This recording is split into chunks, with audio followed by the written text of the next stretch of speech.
ይሄ ዘመን ደግሞ ባለራእይ እንደ ችግር የሚታይበት ዘመን፣ እንደ ቅዠት የሚታይበት ዘመን ግን ነግረሃል።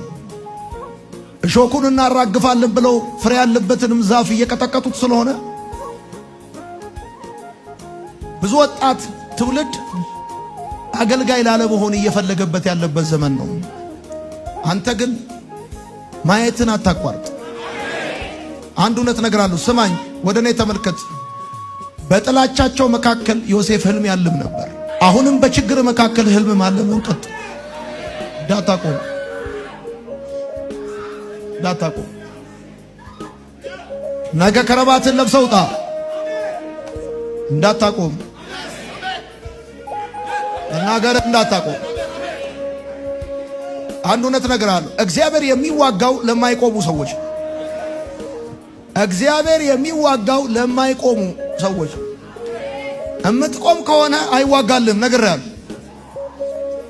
ነግሬሃለሁ። እምትቆም ከሆነ ያሰብክበት ሳትደርስ በፍጹም አፈር አትለብስ።